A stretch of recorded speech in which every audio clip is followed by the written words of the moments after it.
오늘 우리에게 주시는 하나님의 말씀은 누가복음 20장 9절에서 18절까지 말씀입니다. 9절 그가 또 이 비유로 백성에게 말씀하시기 시작하시니라. 한 사람이 포도원을 만들어 농부들에게 세를 주고 타국에 가서 오래 있다가 때가 이름에 포도원 소출 얼마를 바치게 하려고 한 종을 농부들에게 보내니 농부들이 종을 몹시 때리고 거저 보내었거늘 다시 다른 종을 보내니 그도 몹시 때리고 능욕하고 거저 보내었거늘 다시 세 번째 종을 보내니 이 종도 상하게 하고 내쫓은지라. 포도원 주인이 이르되 어찌할까 내 사랑하는 아들을 보내리니 그들이 혹 그는 존대하리라 하였더니 농부들이 그를 보고 서로 의논하여 이르되 이는 상속자니 죽이고 그 유산을 우리의 것으로 만들자 하고 포도원 밖에 내쫓아 죽였느니라. 그런즉 포도원 주인이 이 사람들을 어떻게 하겠느냐?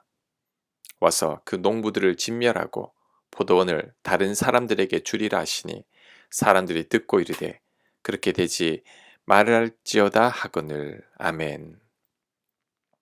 한 사람이 포도원을 만들고 세를 주고 타국에 갔습니다. 얼마 후에 포도원에 세를 받으려고 종을 보냈습니다. 그랬더니 농부들이 그 종들을 때리고 세를 내지 않습니다. 그래서 주인은 다른 종들을 또 보냈습니다. 그랬더니 농부들이 이번에는 때리고 능욕해서 보냈다고 합니다. 여기서 능욕은 성적으로 욕을 보이는 것을 말합니다. 세 번째 종을 또 보냈더니 또 똑같이 대우했습니다. 그래서 마지막으로 아들을 보냅니다. 아들은 종들처럼 대우하지 않으리라고 생각하고 보낸 거죠. 그런데 그 농부들이 상속자 아들이니 죽이면 이 포도원이 우리 것이 되지 않겠느냐 하면서 그 아들을 죽이고 말았습니다. 포도원 주인이 어떻게 하겠습니까? 그 농부들을 진멸하고 그 포도원을 다른 사람들에게 줄 것이라고 말합니다. 오늘 이 비유에서 포도원 주인은 하나님을 말합니다. 포도원 농부들은 이스라엘 백성들을 말하죠. 세 번에 걸쳐서 보낸 종들은 선지자들을 말합니다. 하나님은 이스라엘 백성들을 돌이키려고 많은 선지자들을 이 땅에 보냈습니다. 하지만 이스라엘 백성들은 그 선지자들을 다 죽였습니다. 마지막에는 하나님께서 사랑하신 아들을 이 땅에 보내셨죠. 그런데 이스라엘 백성들은 그 아들마저도 십자가에 못 박아 죽여버렸습니다. 하나님께서 어떻게 하시겠습니까? 진노하사 벌하시겠다는 거죠. 오늘 이 비유가 우리에게 주는 교훈이 뭘까요? 첫 번째는 인간의 욕심은 끝이 없다는 것입니다. 이런 욕심은 더 많이 가질수록 더 많이 커진다는 것을 알아야 합니다. 오늘 포도원 농부들만 봐도 알 수 있죠. 땅이 없어서 포도원을 가꿀 수 없는 농부들에게 주인이 세를 준 것만 해도 감사할 일입니다. 특히 같은 비유가 마태복음에도 기록되어 있는데 마태복음에는 포도원을 최상의 조건으로 임대해 준다고 되어 있습니다. 그냥 땅만 빌려준 게 아니라 완벽한 포도원을 만들어 세를 주었습니다. 포도원 울타리와 포도즙을 짜는 틀과 망대까지 만들어 세를 준 거죠. 그리고 세도 많이 받는 게 아닙니다. 원어를 보면 그냥 누구 소유인지만 확인할 정도로만 세를 받으면서 포도원을 임대해 준 겁니다. 이렇게 생각하면 되죠. 내가 살 집이 없어서 고민하고 있는데 어떤 분이 풀 옵션을 갖춘 아주 좋은 집을 시세에 절반도 안 되는 가격에 그냥 월세로 내준 것입니다. 그것만 생각해도 얼마나 감사합니까? 집주인에게 감사를 표해도 부족할 겁니다. 그런데도 농부들은 좋은 포도원에서 적은 세를 주고 포도 농사를 하니까 이 포도원에 대한 욕심이 생긴 거죠. 그래서 아예 세를 내지 않으려고 하더니 심지어 포도원을 차지하려고 상속자 아들까지 죽였습니다. 이게 바로 우리 인간의 악한 욕심이라는 거죠. 며칠 전에 제가 하나님 앞에 회개를 하고 감사를 한 적이 있습니다. 교회 건축을 위해 막상 설계를 하게 됐는데 교회 공간이 너무 좁은 것 같았습니다. 더 넓었으면 하는 아쉬운 마음이 있었는데 가만히 생각해 보니까 이렇게 교회 땅을 구입해서 건축을 할 수 있게 된 것만 해도 너무나 감사한 일이죠. 개척한 교회들 대부분이 자립도 되지 않고 문 닫는 교회들도 얼마나 많은데 이 정도까지 온 것만 해도 너무나 감사한 겁니다.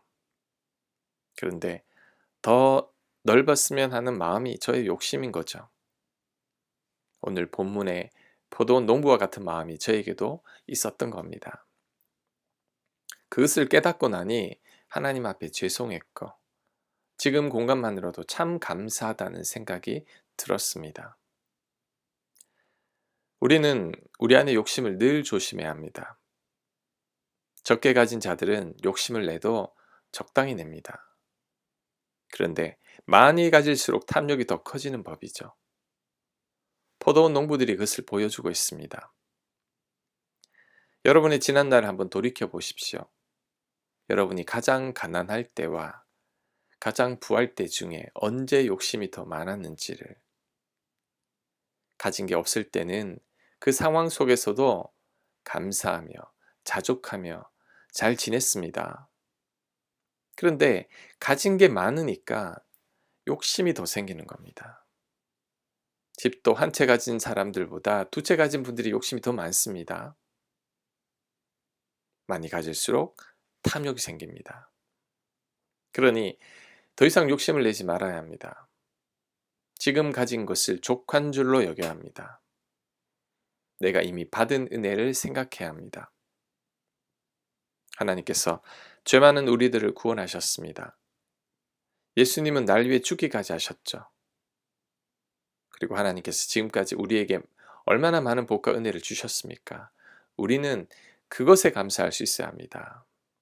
그럴 때 포도원 농부들과 같은 욕심을 내지 않게 될 것입니다. 오늘 말씀이 주는 두 번째 교훈은 하나님께서 우리들에게 많은 것을 맡기셨다는 거죠.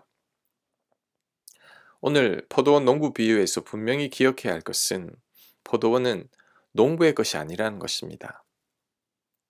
주인이 세를 받고 잠시 맡겨두신 것뿐이죠. 절대 농부들의 것이 아닙니다. 마찬가지로 하나님 우리들에게 많은 것들을 맡기셨습니다. 우리가 가진 모든 것, 물질, 재능, 은사, 건강, 지혜, 이 모든 것들은 다 하나님께서 우리에게 주신 것이죠. 그런데 내 것인 양 착각하는 분들이 있습니다. 그래서 욕심을 내고 나만을 위해서만 이기적으로 사용하는 거죠. 이것은 악한 농부들과 같은 것입니다. 그러므로 우리는 욕심을 내지 말고 나에게 모든 것을 주신 하나님을 인정하고 주신 재능으로 하나님과 세상을 위해 사용해야 합니다. 절대 욕심을 내거나 나만을 위해서만 살아서는 안 됩니다. 그것이 오늘 비유가 가르쳐주는 또 다른 교훈입니다. 저에게는 교회와 많은 양들을 맡기셨죠. 그리고 저만이 가지고 있는 은사와 재능이 있습니다. 저는 그 은사와 재능을 잘 관리를 해서 주님에서 잘 사용해야 합니다. 그것이 저를 향한 하나님의 뜻입니다. 여러분들에게도 하나님께서 주신 각종 은사와 재능이 있습니다. 그것은 여러분만을 위해서 사용하라고 주신 게 아닙니다. 하나님과 세상과 교회를 위해서 사용해야 합니다. 내 주변에 나의 도움이 필요한 자를 위해서 사용해야 합니다. 그렇지 않고 그 은사와 재능을 자신만을 위해서만 사용한다면 포도원 농부와 같은 것이죠. 하나님께서 맡기신 것들을 잘 사용하고 활용하는 저와 여러분들이 되어야 합니다. 17절 그들을 보시며 이르시되 그러면 기록된 바 건축자들의 버린 돌이 모퉁이의 머릿돌이 되었느니라 함이 어찌미냐 무릇 이 돌 위에 떨어지는 자는 깨어지겠고 이 돌이 사람 위에 떨어지면 그를 가루로 만들어 흩트리라 하시니라. 서기관들과 대제사장들이 예수의 이 비유는 자기들을 가리켜 말씀하신 줄 알고 즉시 잡고자 하되 백성을 두려워하더라. 아멘. 건축자가 쓸모없다고 버린 돌이 건물의 가장 중요한 머릿돌이 되었다고 합니다. 예수님 말씀대로 되었죠. 이스라엘 백성들은 하나님의 아들이 필요 없다고 십자가에 못 박아 죽이고 버렸습니다.